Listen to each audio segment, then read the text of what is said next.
Hi ladies and gents, this is Jax here today. How you all doing? I've got another video for you today.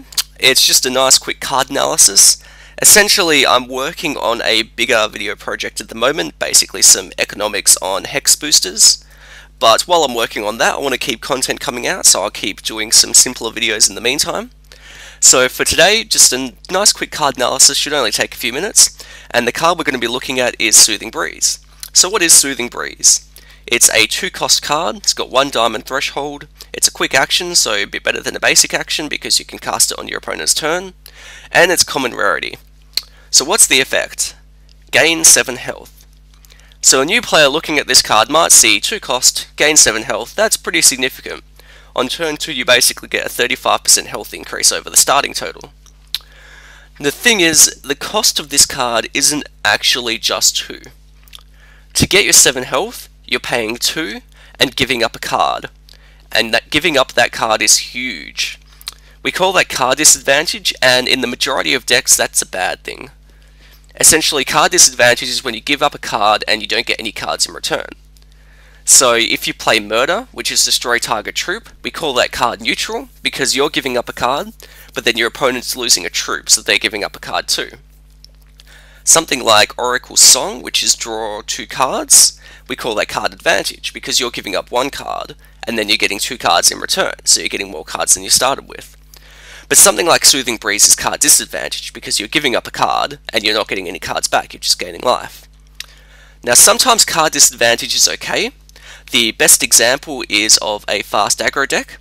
So in a fast aggro deck, card disadvantage cards usually do a lot of damage or have some strong effect, which gets you closer to beating the opponent quickly. So those decks want to win by about turn 4 or 5, and typically the card disadvantage doesn't catch up to them by that point. They'll have won the game before the card disadvantage becomes a problem. But in terms of Soothing Breeze and gaining health, in a vacuum, not considering any cards around it, it's usually a bad idea, because that 7 health only means your opponent has to attack you 1 more time, and that extra turn you get to live, you're both going to draw a card, so it doesn't really help that much, and it's still card disadvantage. Now, even with the cards around Soothing Breeze, they'd have to be pretty good to warrant the card disadvantage. So if you're playing that troop that gets power and toughness whenever you gain health, even in that situation, it's not really good enough, because it's a very minor power and toughness boost for card disadvantage. It's just not worth it. You'd rather play a card which has a smaller life gain and isn't card disadvantage. However, if it was some kind of constant or troop that said whenever you gain life, draw a card, then in that situation it would be more playable. It'd still have an issue though, you'd have to have that card out first before you play Soothing Breeze, so it becomes very dependent on having certain cards out. So essentially, in a vacuum, Soothing Breeze wouldn't be worth including in a deck, and if you're not sure about in your particular deck if it's worth including, ask an experienced deck builder, but I'd imagine that 9 times out of 10 they're going to say it's not worth including, because that card disadvantage just isn't worth the 7 health. So given that we've looked at this card, I thought I'd look at a similar card that's definitely more powerful, but has some of the same pitfalls, and that card is Eternal Youth. So Eternal Youth is a 3-cost card, it has 2 diamond threshold, it's a basic action, and it's a rare card. You gain 5 health, but it actually has Escalation. Escalation's a fantastic ability, and essentially Eternal Youth gets shuffled back into your library, and every copy of Eternal Youth gets double the value. So the second one you cast you get 10 life, the third one you cast you get 20 life, and so on. So you might think, because of the large potential life gains from this card, it's a lot more worth playing the Soothing Breeze. And the thing is, Escalation on this card is actually a trap which is going to catch people out. And the reason it's a trap is because every time you get Eternal Youth and you cast it and escalate increasing its value, you're again getting card disadvantage. So to actually get the 10 health from the second one, you've lost 2 cards because you've had to cast Eternal Youth twice. To get the 20 health from the third one, you've lost 3 cards because you've had to cast Eternal Youth 3 times, and so on. Now obviously 20 health is going to give you more than an extra turn to live, but that card disadvantage still isn't necessarily going to be waived by that. Essentially, you're not doing anything to hinder your opponent's attempts to take those extra few turns to kill you, and that's the issue with the card. There's no controlling aspect, it just basically gives you a buffer that your opponent has the cards, because they haven't been given themselves card disadvantage, to work through. So what are your odds of even getting the second Eternal Youth after casting the first one? Well, I've done the stats. We've got assumptions for this scenario.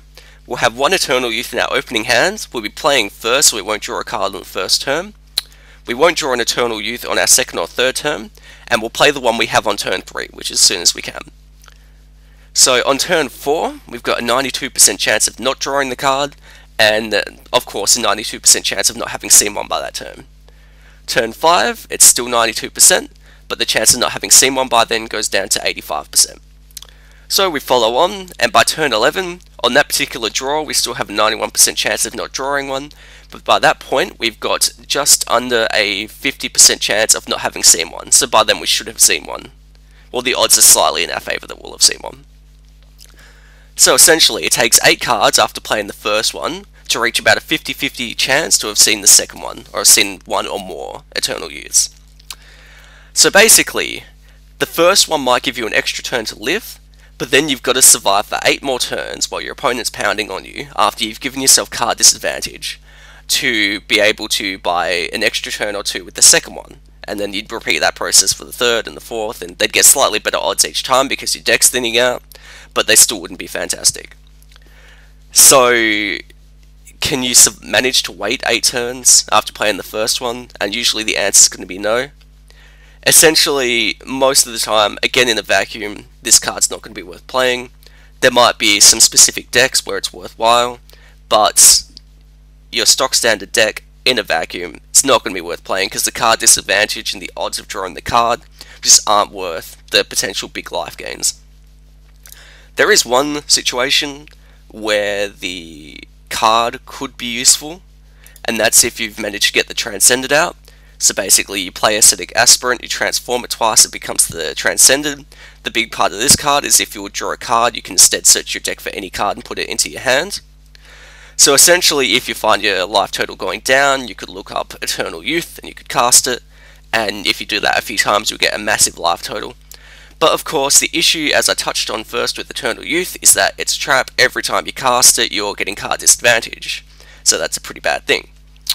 So essentially, I would rather draw win conditions with the Transcendent. I'd rather draw the best cards in my deck and just play them and win immediately instead of trying to survive longer, because that card disadvantage probably will come back to bite you. But yes, that might be one situation where you could include one copy of it and potentially get use out of it, but generally Eternal Youth isn't going to be worth playing. But yes, that's the nuts and bolts of life gain for cards, and I hope you've enjoyed that. I'll catch you guys next time.